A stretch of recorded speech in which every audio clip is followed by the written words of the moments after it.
Hi, everyone. Welcome to Mama Wears Athleisure. I am your host, Mariela de Santiago, a first-time mom. We focus on all things mom with tips to help make life easier and more organized for all you mamas out there.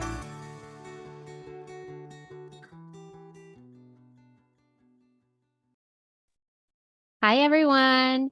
Today, I am here with Jacqueline Kincer from the Breastfeeding Podcast, which I am so excited to have her on here. And we're going to talk about a big topic when it comes to breastfeeding and drinking alcohol. Thanks for having me here. I'm an international board certified lactation consultant. My business is holistic lactation. So through that, we do telehealth appointments. We have a program called the Nurture Collective, which is really just a series of courses covering every topic related to breastfeeding from pregnancy through weaning. And then we have a group support element to that as well. And then I host the Breastfeeding Talk podcast. And we have a couple of herbal supplements that you can find on our website or Amazon, and soon some select CVS stores for milk supply and milk flow. We're on Instagram, super active on social media, and doing what you're doing, trying to get some more education out there to help moms with breastfeeding. I'm sorry, I said the Breastfeeding Podcast, and it's the Breastfeeding Talk podcast. If you're listening, good one to listen to, especially if you are breastfeeding or plan to, because there are always so many different questions. I feel like I still have, so I'm sure other moms have. We'll just go ahead and jump into it. When it comes to breastfeeding, what are the current guidelines for drinking alcohol while breastfeeding? I know that there's so many, I'm going to say this in quotes, resources out there, and it varies with what is provided for us as far as that goes. Yeah, it's a funny thing to ask what are the guidelines, because guidelines would be set by a particular organization like the CDC or some other kind of physician group a lot of the time.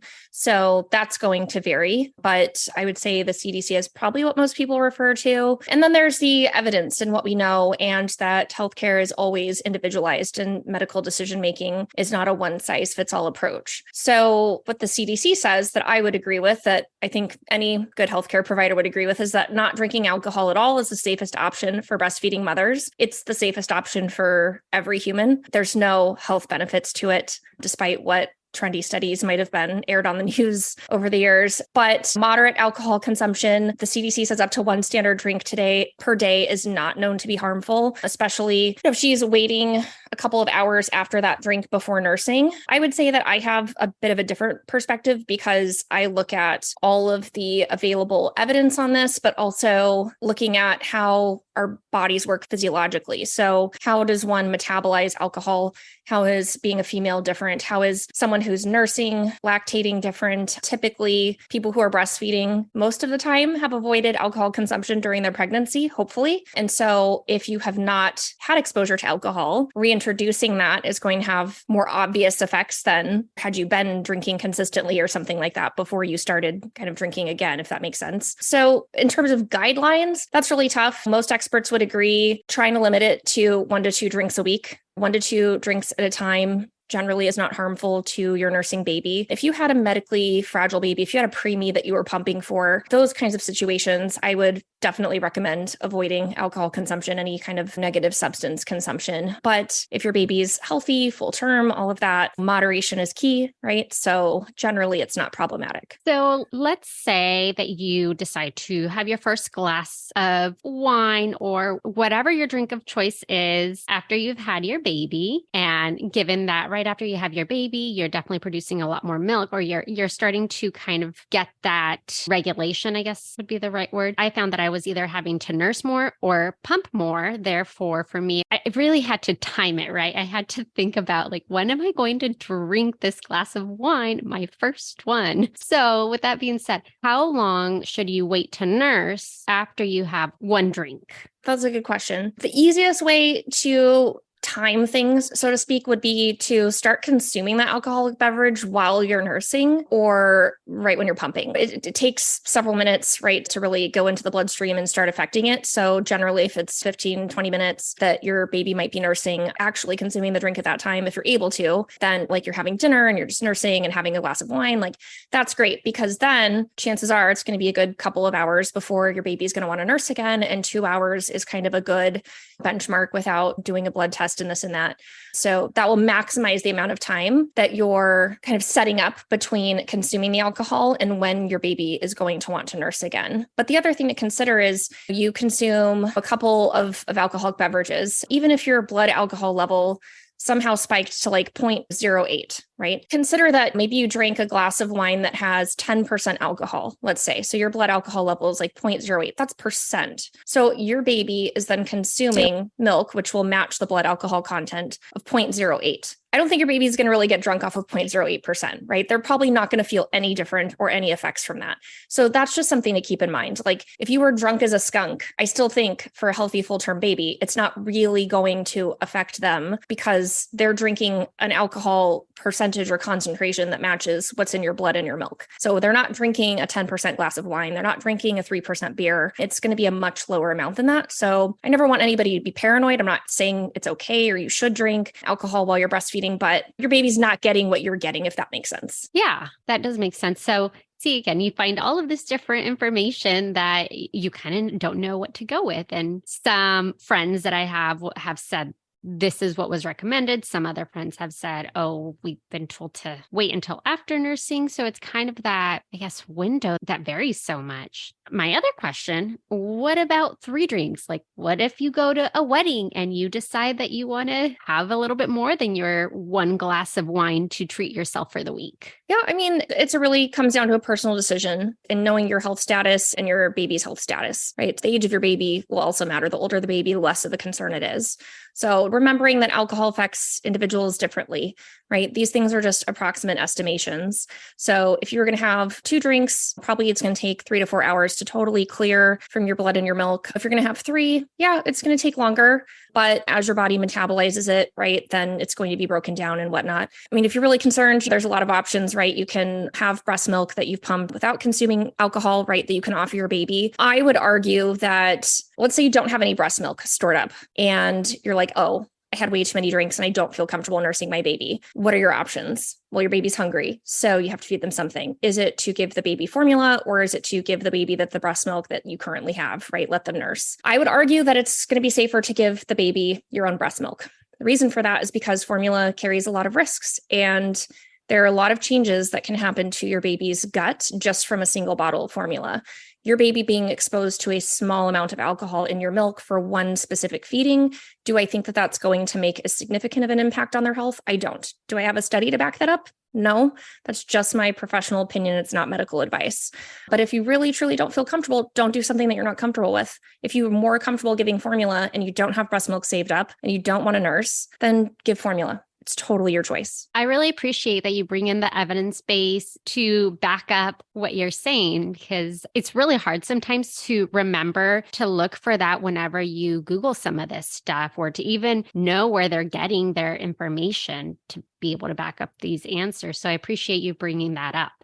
For sure. I think the layperson, right, they can find a study, they can locate it, they can read the abstract. The problem is that, and it's not to say that people can't do their own research, but if you don't understand research methodology, if you don't understand how to interpret a study, how to determine the strength of the level of evidence, there are so many studies about things related to breastfeeding that are conflated and not controlled for in terms of like breast milk versus formula or nursing versus bottle feeding or whatever. And some of these conclusions that studies make are not really conclusions that they're able to make. And so if you're not well versed in reading scientific literature, reading an abstract, just kind of seeing a title of a study doesn't necessarily give you the information you need. But I just wanted to point that out because somebody can go, oh, there's a study saying wine is healthy for you. Okay, well, let's look deeper. Why does it say that? Are you sure it's saying that? What did it compare it to? Was it comparing wine to beer or was it wine to water, right? I'm passionate about that because science is great, but we've got to make sure that we're understanding the science as well.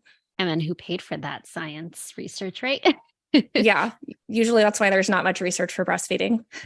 So my next question is that we hear a lot about pump and dump, probably not as much now, but should this be something that mamas consider doing? And if so, when should they consider doing this? Good question. No, it's like the dumbest thing I've ever heard. And I don't blame moms, right? Because they hear it and they go, oh yeah, that makes sense. Only if you don't understand how lactation and sort of milk blood connection there. So human milk, all milk is made from blood. So your blood goes into your breast tissue. There are I guess we could kind of just call them structures, right? That convert and pull nutrients from that blood and use that to produce breast milk. So breast milk is made in these structures called alveoli in the breast. It's stored there until it is secreted through nursing, pumping, or leaking. So it's not like once the milk is made and it's quote unquote stored in the breast, that's it. There's like a one-way valve. There's not. It's two ways.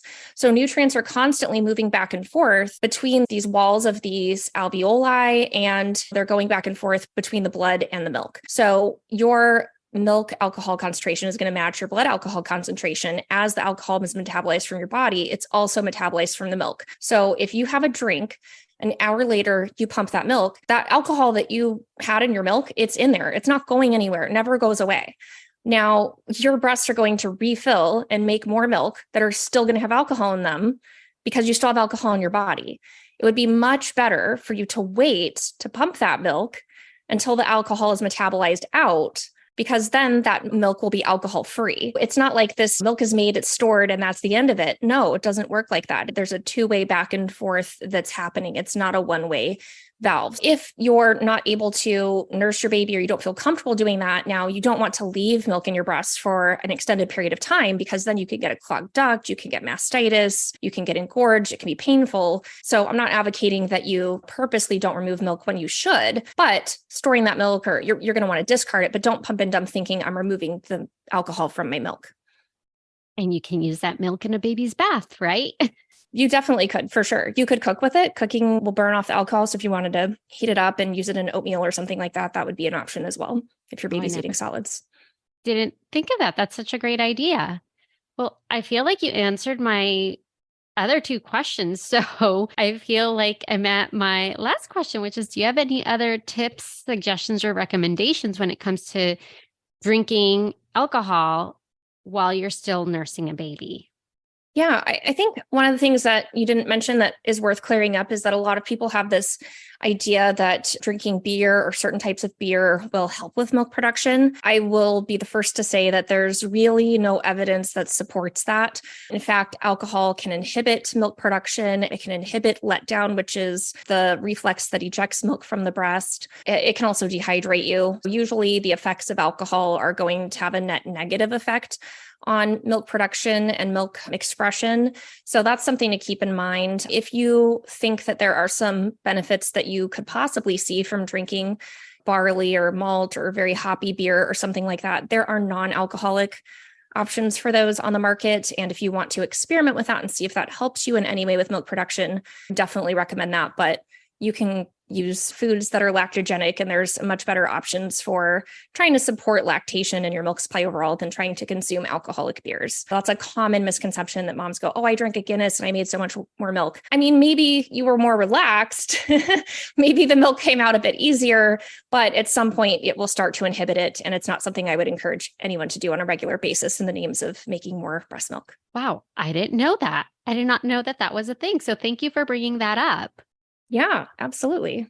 Well, thank you for taking time out of your day to chat with me about this. I feel like this is such a big topic when it comes to nursing moms, just because you really don't know what to use as kind of a guide for who to listen to as far as like the recommendations or the best resource for waiting to nurse or to pump before that alcohol leaves your system. Yeah, absolutely. I'm so glad I got to share this, and I appreciate everything that you're sharing on your podcast so people can find information easily and quickly. Thank you.